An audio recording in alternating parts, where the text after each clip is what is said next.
ಮಕರ ರಾಶಿ ಗುರುಗಳೇ ಹೇಗಿದೆ? ಮಕರ ರಾಶಿಯವರಿಗೆ ಈ ಅವಧಿ ಅನ್ನುವಂಥದ್ದು ಸ್ವಲ್ಪ ಪಾಸಿಟಿವ್ ಆಗಿ ಇದೆ.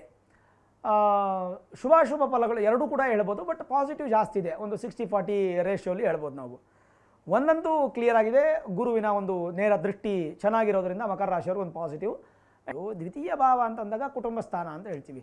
ಸ್ವಲ್ಪ ಮಟ್ಟಿಗೆ ಕುಟುಂಬದ ವ್ಯಾಜ್ಯಗಳು ಬರುವಂಥದ್ದು, ಧನ ಸುಮ್ಮನೆ ದುಡ್ಡು ವೇಸ್ಟ್ ಪೋಲಿಂಗ್ ಮನಿ ಅಂತ ಹೇಳ್ತೀವಲ್ಲ, ಇದು ನಿಮಗೆ ನಡೆಯುವಂಥದ್ದು ಮಕರ ರಾಶಿಯವರಿಗೆ. ಸುಮ್ಮನೆ ಖರ್ಚು, ಸ್ವಲ್ಪ ಹುಷಾರಾಗಿರಿ. ಆಮೇಲೆ ಮಾತು, ಮಕರ ರಾಶಿಯವರಿಗೆ ಇನ್ನು 4 ತಿಂಗಳು ಏನಾದರೂ ನಿಮಗೆ ತೊಂದರೆಗಳಾಯಿತು ಅಂತಂದರೆ ಅದು ಕೇವಲ ನಿಮ್ಮ ಮಾತಿನಿಂದ ಮಾತ್ರ ತೊಂದರೆ ಆಗುತ್ತೆ. ಹಾಗಾಗಿ ಮಾತು ಸ್ವಲ್ಪ ಕಡಿಮೆ ಇಟ್ಕೊಳ್ಳೋದು ಒಳ್ಳೆಯದು. ವಿದ್ಯಾರ್ಥಿಗಳು ಸ್ವಲ್ಪ ಹುಷಾರಾಗಿರಬೇಕು. ಯಾಕೆಂತಂದರೆ 2ನೇ ಮನೆ ಗ್ರಹಣ ಸಂಭವಿಸ್ತಾ ಇರೋದ್ರಿಂದ SSLC ಓದ್ತಾ ಇರ್ತಕ್ಕಂಥ ಮಕ್ಕಳು ಒಂದು ಸ್ವಲ್ಪ ಹುಷಾರಾಗಿ ಅದರ ಕಡೆ ಹೆಚ್ಚು ಗಮನವನ್ನು ಕೊಡ್ತಕ್ಕಂಥದ್ದು ಒಳ್ಳೆಯದು.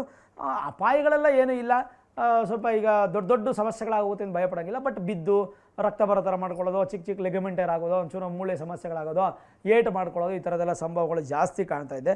ಹೊಸ ಜವಾಬ್ದಾರಿಗಳು ನಿಮಗೆ ಬರುತ್ತೆ. ಸರಿಯಾದ ಸಮಯಕ್ಕೆ ಸರಿ ಅದನ್ನು ಪೂರ್ತಿಯಾಗಿ ಅರ್ಥ ಮಾಡಿಕೊಂಡು ಪೂರ್ಣಗೊಳಿಸ್ಕೊಳ್ತಕ್ಕಂಥದ್ದು ಒಳ್ಳೆಯದು.